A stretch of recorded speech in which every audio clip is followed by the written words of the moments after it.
Bismillah, walhamdulillah, wassalatu wassalamu ala rasulillah, wa ala alihi wa sahbihi wa mawalah. Assalamualaikum warahmatullahi wabarakatuh. Alhamdulillah, hari ini episode Ifham ketiga. Kita hari ini sudah bersama dengan Ustadz Muhammad Fatak. Sehat Ustadz? Alhamdulillah. Sehat, alhamdulillah. Ini episode ketiga kita bersama Ustadz Muhammad. Ustadz Muhammad hari ini kita di meja banyak buku-buku tulisan beliau. Ustadz Muhammad ini salah satu ulama dari kalangan Alawiyin yang cukup aktif menulis, Ustadz. Kenapa banyak sekali nulis, Ustadz? Banyak hal, di antaranya dengan tulisan lebih kekal kayaknya begitu, lebih bisa dibaca, dan itu juga banyak dorongan dari guru-guru kita untuk menulis.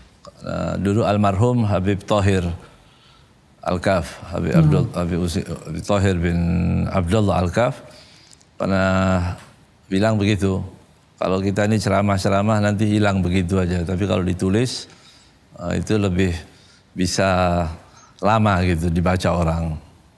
Akhirnya ya itu termasuk yang penyemangat itu tadi untuk menulis tadi. Juga dorongan yang pertama Habib Husain bin Anis Solo. Beliau waktu itu umroh waktu kita lagi belajar di Madinah, mungkin tahun 95 begitu atau 95 kurang lebih. Kemudian kita ketemu beliau, Habib Husain bilang harus banyak menulis juga. Jadi itu pertama. Sampai pulang pun Habib Husain yang bilang, mana tulisannya itu? Jadi ditagih lagi, mana tulisan? Saya sendiri sama sekali belum ada, nggak bisa ngetik apa, nggak bisa ngerti cara menulis, nggak bisa, belum sama sekali. Tapi ya otodidak dikit-dikit kok akhirnya kita mulai dari menerjemahkan buku Habib Zain yang pertama itu, Ajibatul Ghaliyah, kemudian terus kitab-kitab yang lain. Nah, Ustaz, cukup produktif sekali, Ustaz. Berapa kitab sudah ditulis, Ustaz? Yang sudah dicetak ada 14. 14 yang belum cetak ada berapa ini? Ada banyak lagi, Ustaz. Ya. Kita tunggu ini. Tapi semangat membaca ini masyarakat kan berkurang. Jadi itu ya kadang-kadang ya kurang semangat aja. Tapi hampir arti setengah matang itu sudah ada buku-buku yang hampir jadi sudah banyak, mungkin ada berapa lah, itu ada berapa buku. Banyak sekali di zaman sekarang ini orang itu ikut dengan pemahaman yang keliru atau setengah matang dalam memahami agama. Apakah menurut Ustadz Muhammad ini juga didasari karena minimnya minat baca mereka? Bisa, sangat bisa. Jadi kurang referensi, apalagi sekarang dengan adanya banyak orang lihat di YouTube, sumbernya nggak jelas, diambil hadisnya juga nggak jelas, makalah-makalah pendek itu kadang-kadang dinisbahkan kepada ulama, tapi kita nggak bisa mengecek kebenarannya, disebut namanya, itu sering terjadi. Kayak misalnya tulisan tentang Sayyidah Khadijah. Sayyidah Khadijah itu menulis, ada yang beredar, dia sebutkan nukilan daripada kitab bukunya Abuya Said Muhammad Alwi Al-Maliki. Padahal setelah dicek nggak ada di situ. Ini salah satu hal yang membahayakan buat kita. Jadi memang ada keterkaitan antara mereka jauh dari kebenaran itu karena tidak mengambil dari sumber yang benar itu tadi. Dan banyak yang lain-lain juga itu. Cerita sumbernya dari mana, sampai Anda pernah cari itu, ini kemana sih ini sumbernya? Oh, saya dapat dari orang Malaysia, sampai dari orang Malaysia saya telepon, saya buktikan, dari kitab apa kamu nukil? Enggak, saya dapat dari orang lagi, sampai nggak ketemu. Nah, ini bahaya kalau itu riwayat tentang agama, itu memang perlu lebih diteliti lah, lebih teliti. Baik. Itu pun mereka sudah berusaha untuk membaca, yang dibacanya pun juga bisa keliru ya Ustaz ya? Betul. Ustadz Muhammad ini salah satu murid dari Habib Zain bin Ibrahim Smith. Apakah Habib Zain ini menjadi inspirasi dalam Ustadz menulis kitab-kitab seperti ini? Iya, pastinya. Karena di kitab beliau, kitab Manhajus Sawi sendiri, beliau mendorong kita untuk menulis. Jadi di kitab Manhajus Sawi bukan hanya Habib Zain, tapi banyak ulama itu menganjurkan kita untuk banyak menulis supaya tadi ngambil keberkahan. Minimal buku yang ditulis oleh para penulis itu nanti dibaca berikutnya, masuk juga dalam investasi akhirat kita. Orang menulis itu, orang dibaca, selama buku itu dibaca, coba kayak kitab-kitab tipis yang di pesantren-pesantren seperti Al-Jurumiyah, Arba'in Nawawi, kitab-kitab tipis ya, tapi itu mendunia dan hampir kekal. Setiap saat itu dibaca, itu harapannya ada pahala di situ. Tapi benar kalau dari Habib Zain, memang dari kitab Habib Zain sendiri di Manhajus Sawi, beliau menganjurkan kita untuk menulis dan ditulis apa yang kira-kira yang pantas ditulis, yang nggak pernah ditulis oleh orang tulis, begitu. Ada cara-caranya juga. Ya. Baik. Juga banyak buku-buku yang ditulis oleh Habib Zain. Boleh ceritakan pada kami tentang Habib Zain, Ustaz? Ya, Habib Zain sekarang di usia yang sekarang pun beliau produktif menulis buku-buku sampai sekarang ini banyak karya-karya beliau dari semua fan ilmu yang ada, semua disiplin ilmu ada di nahwu, tafsir, mustalah dan lain-lain. Jadi banyak beliau menulis. Habib Zain waktunya nggak ada kosong. Beliau nggak ada waktu kosong. Kalau berhenti bicara ya zikir pada Allah Subhanahu Wa Taala. Kemudian semua yang di tiap ada kesempatan kita kalau pergi bersama, selesai sholat pasti ada ilmu yang disampaikan atau beliau tanya kepada kita atau kita yang bertanya. Pokoknya ilmu dan ilmu itu lebih konsentrasi di ilmu. Kadang-kadang kita disuruh lagi diingatkan lagi pelajaran-pelajaran yang lama gitu, ditanyakan lagi itu pelajaran yang sudah bertahun-tahun kita belajar itu ditanyakan. Jadi sepertinya beliau ingin kita itu mengerti ilmu ya dengan tahqiq gitu, pasti begitu, jangan katanya gitu. Seperti yang Anda pahami, beliau mengharapkan dari kita kalau mau menukil ilmu itu yang pasti, yang benar, yang valid. Jangan sampai riwayat-riwayat yang nggak benar yang disampaikan itu kan nanti bermasalah. Ada tanggung jawab kita di hadapan Allah itu.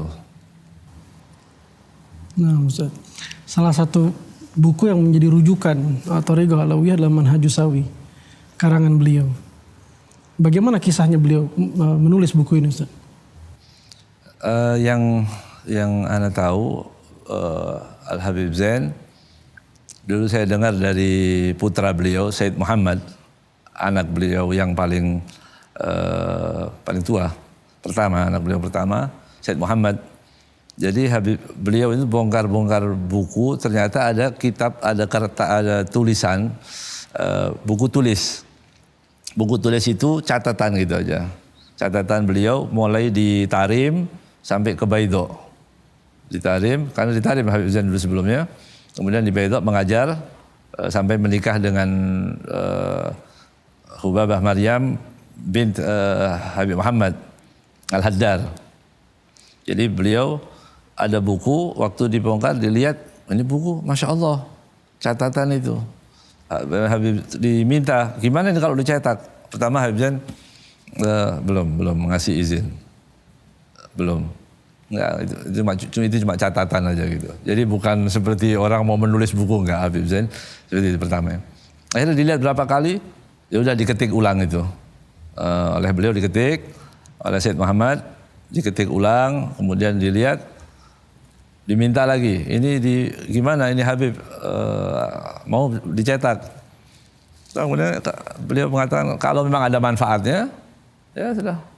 Jadi itu bukan Habib Zain menulis buku seperti khusus begitu, enggak. Itu catatan lama beliau. Tapi alhamdulillah, Masya Allah, responnya bagus, diterima, ya, dicetak sudah ratusan ribu itu. Jadi Manhajus Sawi, Ustaz, awalnya catatan. Tidak diniatkan untuk menjadi buku. Iya. Luar biasa, Ustaz. Iya. Catatannya aja jadi buku rujukan. Ya, alhamdulillah, karena keikhlasan. Keinginan beliau menjelaskan thariqah ini penting buat abna Alawiyin khususnya supaya kenal dengan thariqah ini. Tadi alhamdulillah tapi bermanfaat dan diterjemahkan di mana-mana, alhamdulillah bukunya dapat respon yang luar biasa bagus. Ya. Buku ini disusun dalam 5 jilid yang mengikuti 5 pilar thariqah Alawiyah. Ada 5 pilar yang menjadi yang disusun oleh Fagil Mugiddam. Kenapa 5 pilar ini, Ustaz? Ada ilmu yang pertama, ada amal, ada ikhlas, ada al-khauf, ada wara'. Ada wara'. Di mana adab dan akhlak, Ustaz? Karena kami lihat yang menonjol dari kalangan Alawiyin adalah akhlaknya. Ya.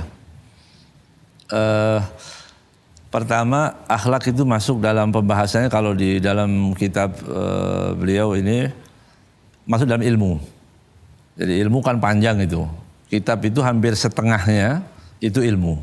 Setengah dari kitab Manhajus Sawi ilmu. Karena memang penting ya ilmu ya. Penting ilmu itu. Di dalam ilmu itu nanti ada adab, ada akhlak, ada macam-macam itu, cara waktu belajar, cara mengajar, semua masuk di dalam adab, dalam ilmu. Jadi masuk ke dalam ilmu sendiri. Jadi memang intinya hampir semua kalau kita baca dorongan untuk mencari ilmu, keutamaan ilmu, semua ada di bab ilmu. Setengah dari kitab itu. Jadi adab masuk di dalamnya, masuk di dalam ilmu tadi. Salah satu pilar thariqah Alawiyah adalah al-wara'. Tidak semua dari kami begitu dengar al-wara' langsung paham apa sebetulnya maksud dari kehati-hatian dalam al-wara'. Apa sebetulnya yang dimaksud al-wara' ini, Ustaz? Ya, wara' itu menjauhkan yang syubhat. Kalau ada yang remang-remang, gitu kan? Kalau dalam hadis disebutkan al-halalu bayyinun wal haramu bayyinun. Yang halal itu jelas, yang haram juga jelas. Wa bainahuma umur mustabihat. Di antara halal dan haram itu ada masalah-masalah yang syubhat. Itu remang-remang itu kalau kita itu. Dibilang haram juga belum, tapi nggak bisa dibilang halal. Nah ini yang tengah-tengah ini gimana? Kita khususnya thariqah kita, thariqah Al-Ba'alawi, paling menjauhi hal-hal seperti itu.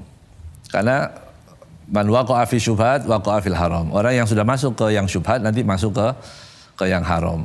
Dan waroknya seperti yang disebutkan oleh Habib Ahmad bin Hasan, waroknya Alawiyin lebih dari waroknya yang lain. Dia punya keistimewaan yang luar biasa dahsyatnya untuk menjaga kewaroan. Seperti contohnya Habib, salah satu dari salaf kita, pernah suatu saat dia bawa makanan, kemudian sampai di pasar dibawakan oleh orang, gitu, dibantu. Ini Habib saya bawakan itu, setelah dibawakan. Barang tadi, makanan tadi nggak dimakan, nggak mau dimakan. Kenapa, Ustaz? Apa? Alasannya apa ini? Karena dia termasuk jundinya daulah. Jundi itu tentara, polisi atau apa dengan daulah yang biasanya kalau di kerajaan itu dia suka semena-mena. Itu biasanya dia semena-mena. Nggak bisa haram, nggak bisa, tapi dia nggak mau makan, tapi disedekahkan. Karena saya nggak mau makan makanan yang disentuh oleh orang dolim, begitu. Artinya sampai seperti itu dia menjaganya. Apalagi hal-hal yang sudah jelas seperti kalau seperti sekarang orang bunga bank misalnya begitu sudah pasti insya Allah disepakati itu semua salaf kita ya nggak akan menyentuh hal-hal seperti itu. Kalau yang seperti itu aja dijauhkan, hal-hal yang lebih lagi kalau itu kan. Jadi qudwah kita, teladan kita para salaf kita itu begitu warok. Yang kira-kira remang-remang ada bau-bau haram, ada sedikit aja, berapa persen lebih baik dijauhkan. Nah, kita ini pelajaran juga buat kita ya. Kalau ada hal-hal yang seperti sekarang ada fatwa-fatwa yang macam-macam begitu, sudah ambil yang lebih berhati-hati, itu yang paling aman. Itu termasuk thariqah itu. Thariqah kita memilih. Ini ada yang bilang boleh, ada yang bilang nggak boleh. Ambil yang paling aman. Yang paling aman yang jauh, menjauhi hal-hal yang tadi. Itu dari warok dalam makan, warok dalam bersikap, dan warok dalam segala-galanya. Itu warok. Nah, Ustaz. Sepertinya warok ini di zaman sekarang ini hal yang cukup langka, Ustaz. Langka. Berat sekali. Tidak semua orang mempertanyakan apa yang dia makan, sumber dari mana. Ya. Langsung lahap, Ustaz. Betul. Mudah-mudahan kita bisa Ya Rob. memiliki sifat warok itu. Ya Rob. Lalu satu lagi ada al-khauf, Ustaz. Ya. Takut kepada Allah. Bagaimana deskripsi yang dimaksud oleh para salaf, takut kepada Allah? Ya, karena rasa takut ini adanya dalam hati, dan cuma itu yang bisa mengontrol kita dari dalam. Khauf itu dari dalam. Kalau kita nggak ada khauf, ya kita nggak terkontrol sama sekali. Makanya thariqah kita dilepas saja. Maksudnya nggak ada ikatan yang terlalu yang berat, tapi ditanamkan rasa khauf, rasa takut tadi supaya Allah, supaya kita merasa terpantau itu, terpantau khaufnya itu bagaimana. Sebagian mereka dengar ayat-ayat yang dibaca langsung dia sampai pingsan baca ayat itu. Ada yang diulang-ulang, ada yang sampai meninggal. Salaf itu baca ayat dari takutnya ayat itu, padahal ayat-ayat itu sentuhannya atau bicara tentang orang kafir, bicara tentang orang munafik, tapi dia punya rasa khauf yang seperti itu. Jadi itu faedah daripada khauf, ya kita ada kontrol dari dalam. Allahumma ja'alna minal khaufin. Amin. Ya, mudah-mudahan kita juga jadi orang yang punya rasa takut kepada Allah Subhanahu wa taala. Teringat seperti kisah-kisah sahabat dulu, Ustaz. Dibacakan ayat bisa sampai pingsan. Iya. Cukup langka juga di zaman sekarang, Ustaz. Kembali dua hal yang cukup langka ini. Sangat langka itu. Sangat langka. Sangat langka. Ustaz, thariqah alawiyah ini ada pihak yang mengatakan bahwa aktivitas-aktivitas thariqah alawiyah ini yang diceritakan di era para salaf itu sekarang ini udah nggak ada. Habaib pada masa ini itu mereka berpendapat sudah tidak menjalankan lagi thariqah alawiyah. Apa betul, Ustaz? Kalau dibilang semuanya nggak ada juga, ada. Orang-orang soleh itu pasti ada, gitu kan. Bahkan di dalam hadis kalau ada orang bilang manusia itu semuanya udah celaka, manusia itu nggak baik, berarti dia paling nggak baik, gitu. Man qala ahlakan nas fahuwa ahlakuhum. Siapa yang bilang orang-orang udah binasa, orang-orang udah sesat semuanya, ya dia paling sesat. Kalau begitu, nggak boleh kita klaim juga nggak ada orang, ada thariqahnya ada, alhamdulillah. Contoh-contoh orang yang baik ya alhamdulillah, walaupun tidak seperti dahulu kualitasnya semuanya, tapi pasti ada. Harus kita cari thariqah itu, orang-orang baik yang masih menjalankan juga banyak, alhamdulillah. Habaib kita juga masih ada, Habib Zain masih ada, Habib Abu Bakar baru meninggal, dan para habaib yang lain, ada Habib Umar bin Hafid, ada banyak habaib-habaib yang bisa dijadikan panutan, insya Allah masih ada. Aktivitas di dalam thariqah ini ada yang bilang tawassul, tabaruk, maulid dan lain sebagainya ini diambil bukan dari ajaran Ahlus Sunnah wal Jamaah, tapi dari mazhab lain. Bagaimana pandangan Ustaz? Nggak bisa, kalau kita nggak bisa percaya dengan klaim orang yang mengatakan bahwa tawasul bukan dari madhab. Ya, semua kitab Ahlus Sunnah wal Jamaah ada tawasul dan dalilnya, maulid dan dalilnya, habaib menyusun. Misalnya kitab maulid, para hafid itu kan orang yang sudah menghafal 100.000 hadis, sanadan wa matnan, sanad dan matannya. Sanad artinya kalau kita misalnya saya berguru dengan Zainal Abidin, kemudian Zainal Abidin punya guru namanya Abdul Razak, kemudian punya guru lagi, itu namanya sanadnya. Matanya teksnya innamal a'malu binniyat. 100.000 hadis. Begitu. Dia harus hafal 100.000 hadis, sanad dan matannya. Bukan cuma itu, dia harus tahu juga biografi singkat setiap nama yang disebut. Misalnya tadi gurunya Zainal Abidin, dia tahu lahir di mana, karya tulisnya apa, menghafal apa, gurunya berapa. Itu memang dari dulu biasa dicari guru. Kalau sekarang cari murid. Ya, kalau orang dulu itu bangga dengan banyaknya guru. Banyaknya guru itu termasuk kebanggaan. Oh, saya punya belajar begini. Nah, kalau sekarang kan banyaknya follower. Iya, eranya followers. Jadi mengukur kebenaran itu pakai akal pun lebih mudah. Ya, pakai akal. Lebih enak mana? Banyak murid atau banyak guru? Pakai akal aja. Lebih mana yang terbimbing ya kira-kira menurut antum? Guru. Guru. Jadi guru itu yang disebut. Gurunya berapa? Berarti ada guru yang mengontrol dia. Kalau dia nggak punya guru, tahu-tahu punya pengikut banyak, mau dibawa kemana nih? Nanti dhallun mudil ya. Nanti menyesatkan jadinya. Ya. Jadi siapa hafid dari hafid yang sudah menghafal 100.000 hadis, sanadan wa matran. Bukan cuma itu lagi. Di antaranya Al-Imam Ibnu Hajar Asqalani 300.000 mendapat julukan Amirul Mukminin dalam ilmu hadis. Orang-orang itu yang mendalilkan, yang kita bisa pakai hujah, yang mendalilkan. Kalau orang di luar aliran kita nggak mungkin kita buat apa? Ambil pendapat mereka. Kita mengambil dari pendapat dalam itu. Ya, dari kitab-kitab Maulid misalnya, itu sudah dituliskan oleh para hafid. Sampai bahkan disebutkan 120 hafid, nggak main-main. Dalil masalah Maulid misalnya begitu. Menulis juga kitab Syekh Abdurrahman Ad-Daibai. Syekh Abdurrahman Ad-Daibai yang Maulidnya dibaca di Indonesia ini terkenal. Syekh Abdurrahman Ad-Daibai. Beliau juga seorang hafid.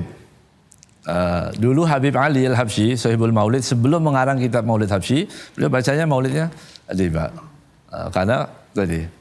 Jadi kalau ada yang bilang, ini ritual bukan dari sini, ya biasa dari orang-orang yang boleh aja orang ngomong begitu, tapi kita nggak akan mengikuti orang yang di luar mazhab kita, itu pastilah.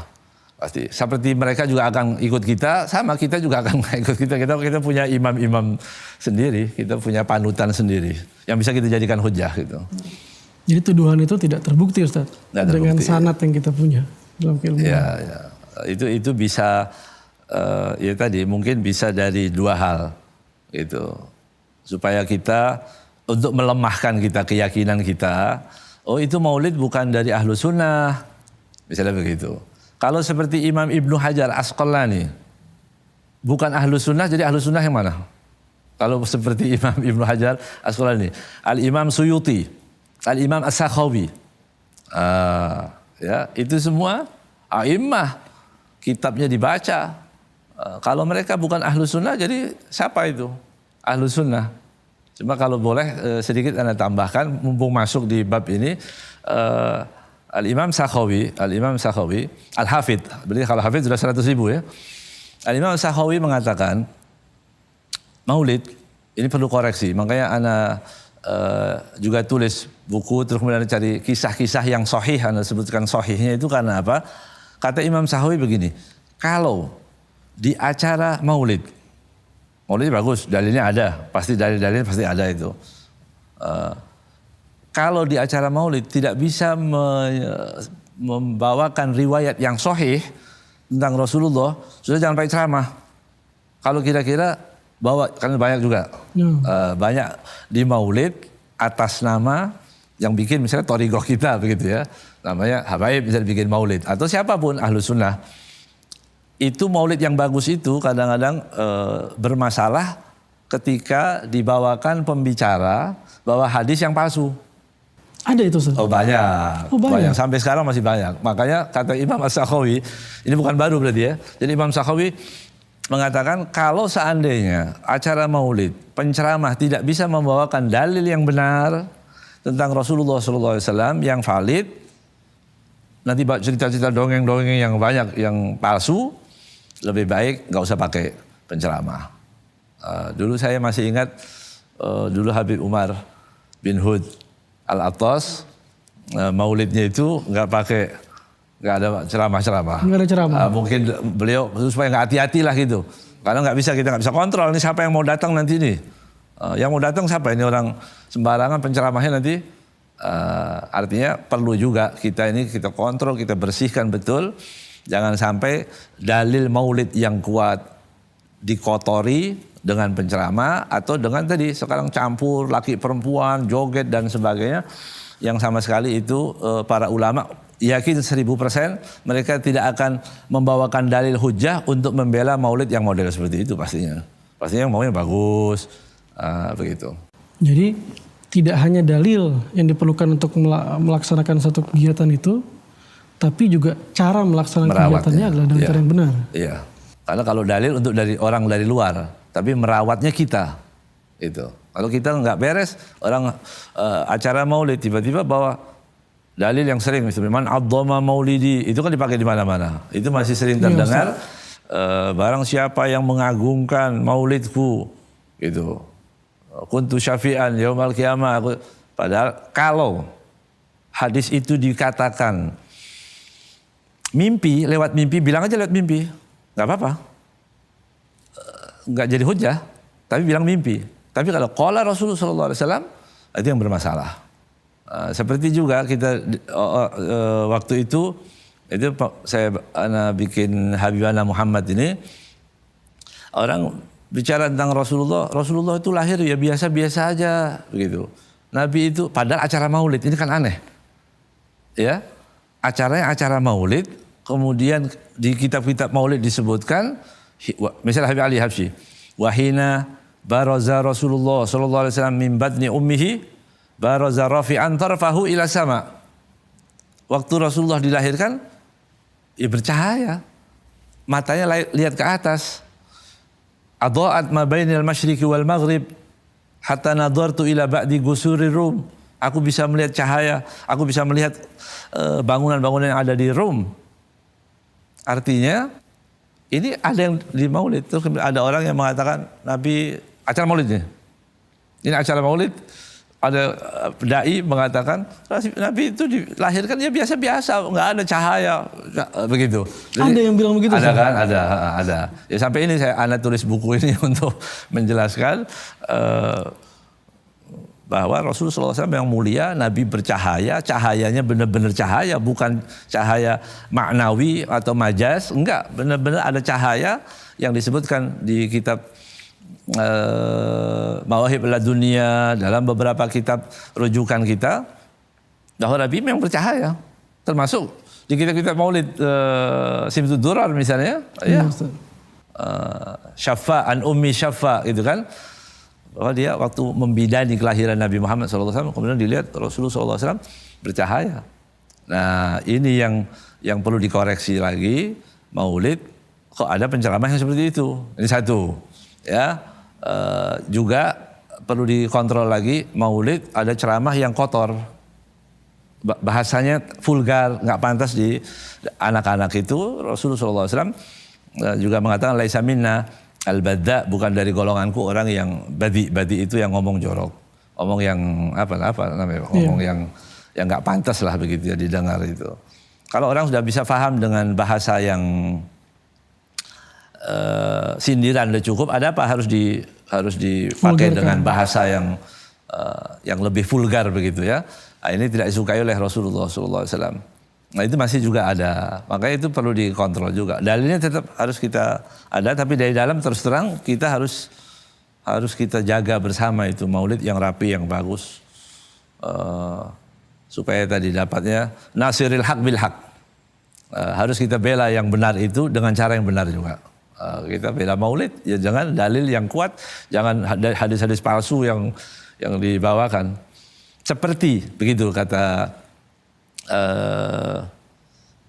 Sayyid Abdullah Al-Ghumari, seperti diharamkan kita menukil kalamnya Nabi Rasulullah SAW, kita nukil kalam Nabi, padahal Nabi nggak ngomong. Seperti itu juga haram bagi kita menceritakan, mensifati Nabi tidak seperti yang ada pada Nabi. Sama.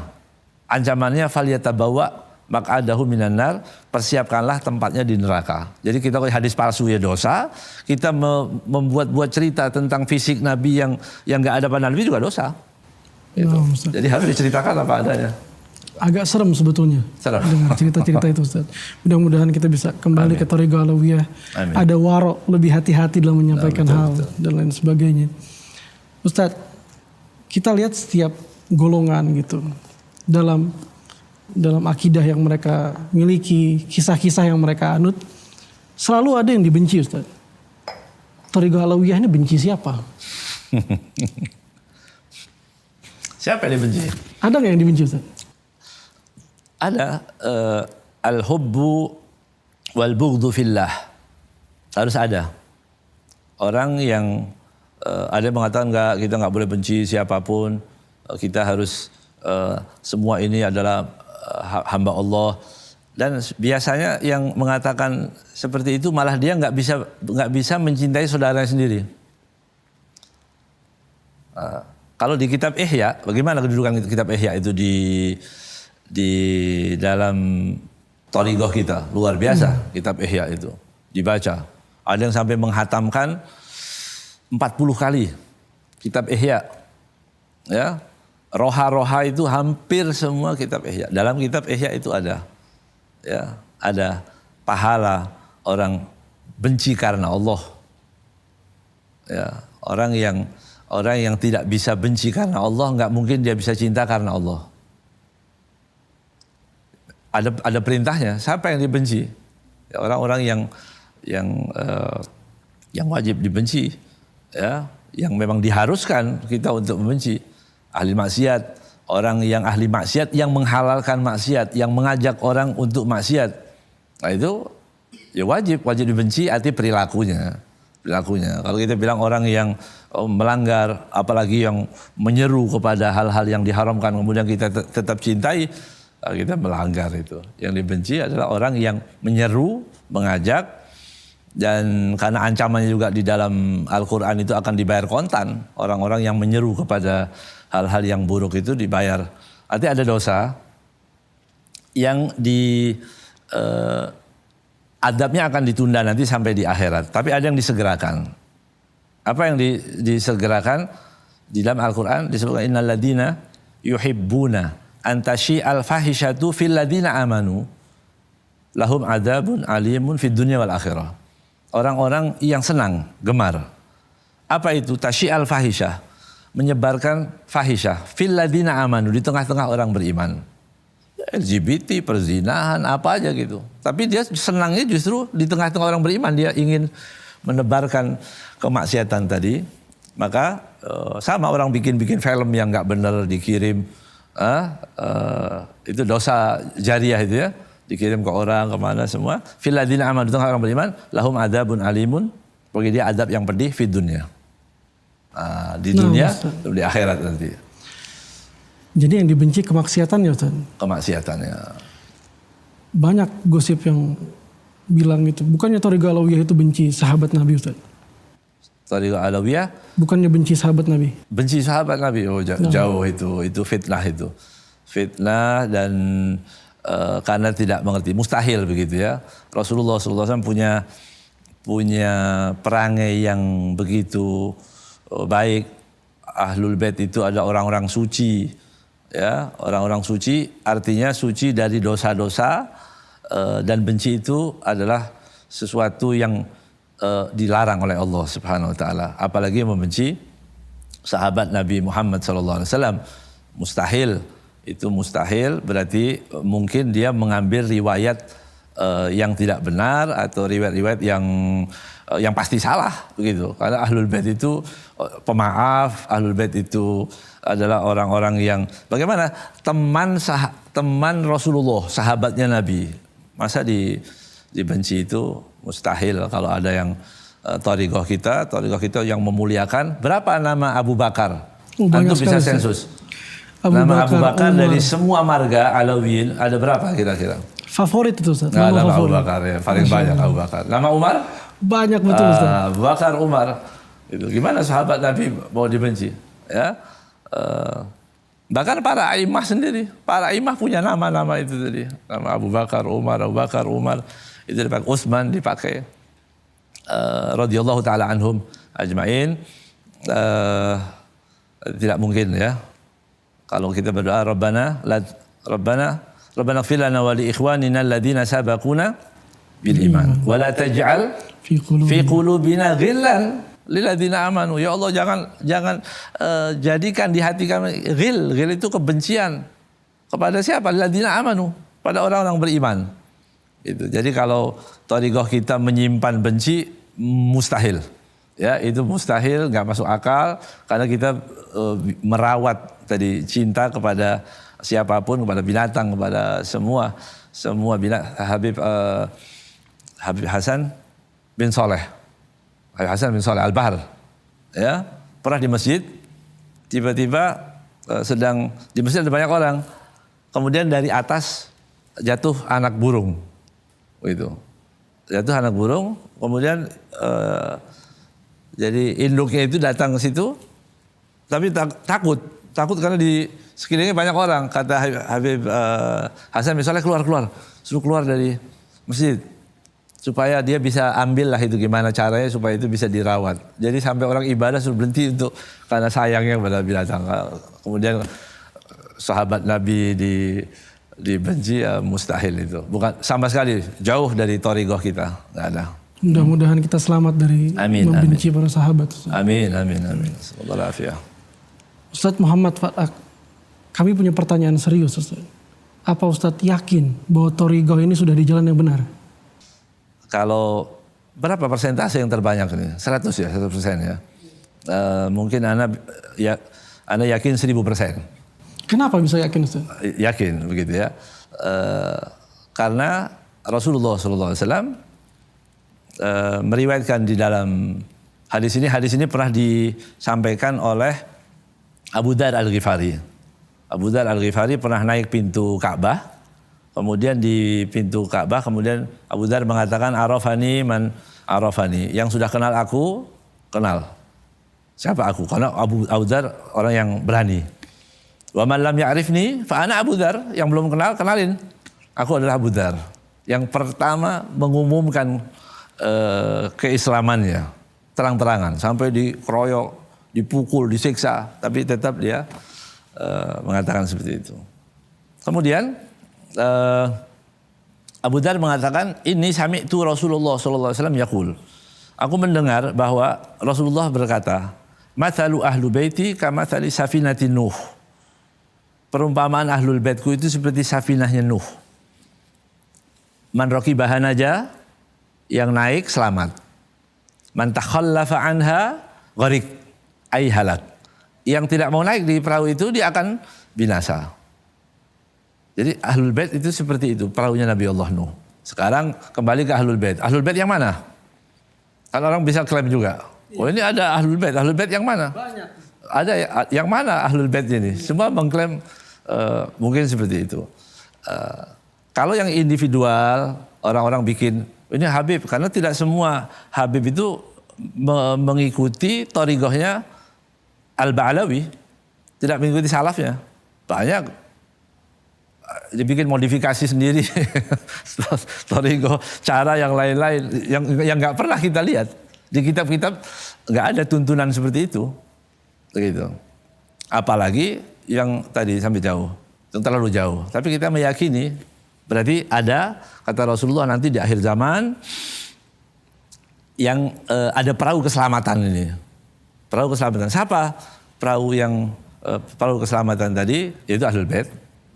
Kalau kita lihat dari nasab yang lurus, turun-temurunnya jelas, tercatat semua, per generasi tertulis namanya fulan, thariqahnya jelas, kami meyakini bahwa di perahu itu ada Rasulullah, ada Imam Hasan, Imam Hussein, ada semua dzurriyyahnya, ada Syekh Abu Bakar bin Salim, ada Idrus Al-Akbar, ada Fagil Mugaddam, ada di situ, di perahu itu semua. Kenapa kita meyakini? Karena salahnya jelas. Adapun orang yang mengklaim ini katanya ini ini kata Ahlul Bait, tapi sanadnya benar nggak? Itu yang sering disampaikan oleh guru kita Al-Habib Zain. Orang-orang yang mengklaim katanya ajaran Ahlul Bait, sanadnya benar nggak? Benar nggak itu dari Ahlul Bait? Misalnya begitu. Misalnya ada ini katanya doa ini doanya Ahlul Bait. Apa doanya di situ? Melaknat sahabat misalnya. Masa iya? Jadi Ahlul Bait katanya melaknat sahabat, itu nggak mungkin. Nah, itu yang kita nggak meyakini. Tapi yang ada di sini insya Allah tadi ya, dan sudah terbukti berapa banyak misalnya dari, anda lupa nama ya, Habib itu dari Maulad Dawilah yang meninggal sujud di waktu sholat Id. Di sholat Id beliau meninggal dalam keadaan sujud. Ada yang baca Al-Quran. Yang anda pernah sholat di belakang Habib Abdul Qadir bin Abdurrahman ya, Segaf, itu anda masih kecil waktu itu, masih SD mungkin kelas 6 atau kelas berapa. Habib Abdul Qadir sujud sholat Jumat, sujud terakhir meninggal. Ustaz Muhammad makmumnya. Iya, waktu itu masih kurang lebih kelas 6 gitu atau kelas 1 SMP lupa. Tapi yang jelas sujud sholat Jumat. Ini menunjukkan, mau bilang apa lagi, orang yang mati dalam keadaan sujud sholat Jumat jadi imam, masa mau bilang ini bilang aliran sesat atau mau diapakan lagi ini gitu. Ini bukti selain daripada hujah-hujah yang ada. Tadi kita yakini insya Allah sekali lagi kita nggak ragu sama sekali dan wajib kita meyakini seperti itu tanpa menyalahkan yang lain, tapi kita meyakini ini thariqah, dalilnya ada, hadis Rasulullah ada, bukti-buktinya ada, contoh-contoh orang yang mati dalam keadaan husnul khotimah banyak sekali di dalamnya. Alhamdulillah. Alhamdulillah. Ustaz Muhammad, banyak yang tanya, bagaimana caranya gabung thariqah Alawiyah? Bagaimana caranya apa gabung? Harus baiat dulu Ustaz? Nggak ada. Dalam thariqah kita nggak ada baiat. Nggak ada baiat seperti itu. Tapi thariqah itu lebih ke cara kita hidup, ibadah, hubungan kita kepada Allah dan kepada manusia. Jadi banyak itu thariqah itu cuma urusan kepada manusia. Habib Muhammad Syatiri, Habib Muhammad bin Ahmad Syatiri mengatakan keistimewaan daripada thariqah kita atau tasawuf yang diikuti ya daripada thariqah Alawiyah ini tidak mengikat, tapi justru tadi hubungan kita dengan Allah juga hubungan kita dengan manusia. Itu jadi nggak ada ikatan, baca rotib masuk, berbuat baik, belajar ilmu sudah masuk dalam kita melangkah pertama. Semudah itu masuk thariqah Alawiyah. Iya. Nggak ada mursyidnya. Pasti ada mursyidnya nanti ya. Tapi yang pertama thariqah itu lebih daripada kita duduk di majelis ilmu itu sudah thariqah. Kita baca Ratibul Haddad, kita baca itu masuk nanti pelan-pelan kita akan masuk, bukan seperti thariqah yang lain yang mengikat kemudian nggak boleh lagi, artinya tidak boleh, dilarang mencari thariqah yang lain, enggak, kita bebas-bebas saja, tapi untuk tabarruk boleh mengambil thariqah yang manapun. Boleh, tapi kita lebih daripada jadi kehidupan kita itu, bahkan orang yang kaya pun bisa itu masuk dalam, dengan hartanya dia bisa dia, artinya dia ikut mensyiarkan thariqahnya dengan hartanya. Ya tadi mendermakan dulu para habaib itu bagaimana 300 kambing, 30 kambing setiap hari, kayak bikin maulid. Iya, hampir tiap hari ngasih makan itu 300 orang. 300 potong 30 kambing, Masya Allah. Tiap hari. Ada yang menjamu, ada yang ngasih makan, ada yang apa. Itu thariqah kita semua. Jadi thariqahnya lebih seperti cara kita berhubungan dengan Allah, hablum minallah wa hablum minannas. Enggak dikhususkan kita itu khusus zikir sekian, wirid sekian, enggak. Ya. Kemudian cerita-cerita karomah, nah ini penting juga. Cerita-cerita karomah, beliau juga menyinggung aulia, solihin itu yaktumuna karamatahum kama taktumul mar'ah dam haidiha. Wali-wali Allah itu menyembunyikan karomahnya seperti perempuan menyembunyikan darah haidnya. Artinya dia malu, nggak diceritain ke orang, diekspos terus, begitu ya. Apalagi sekarang ada wali YouTube gitu. Wali YouTube. Wali YouTube tuh, jadi tiap hari cerita karomahnya. Itu sama sekali nggak ada thariqah yang seperti itu. Bahkan malu katanya gitu ya. Banyak malu. di masyarakat yang senang sama cerita-cerita karomah. Gitu, Ustaz. Itu yang mereka cari. Dengar cerita wali, cerita karomah. Gitu, cerita karomah, cerita-cerita itu bagus. Al-hikayah jundun min junudillah. Ya, yuqawi biha qulubal muridin. Jadi cerita-cerita itu bagus. Tentaranya Allah untuk menguatkan hati orang-orang yang sedang mencari. Bagus cerita. Tapi kalau kita fokus ke karomah-karomah terus, ada orang cerita karomah sampai malam, cerita karomah besok nggak salat subuh. Besok nggak salat subuh. Nggak dapat berkah sama sekali. Boleh kita ceritakan, ya, tapi tadi seperti Syekh Abu Bakar Salim misalnya mengatakan, kalau mau lihat unduru ilal bidayah, la ilal nihayah. Lihat wali-wali itu bidayahnya gimana waktu belajarnya, gimana waktu dia mujahadahnya, bagaimana beliau mengisi air-air di masjid di kota Tarim. Nah, gitu. Jangan karomahnya. Kalau karomah kan nggak bisa ditiru, cuma diceritakan. Nggak bisa.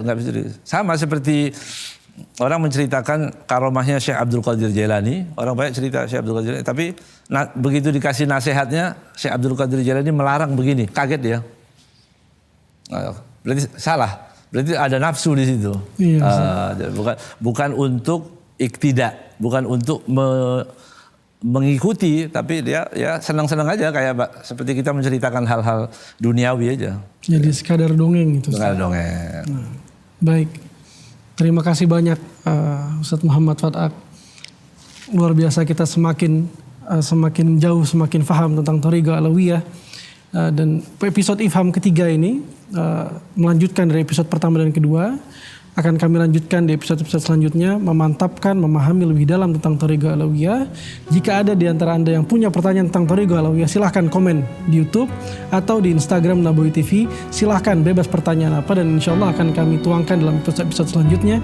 Terima kasih banyak Ustadz Muhammad. Assalamualaikum warahmatullahi wabarakatuh. Assalamualaikum warahmatullahi wabarakatuh.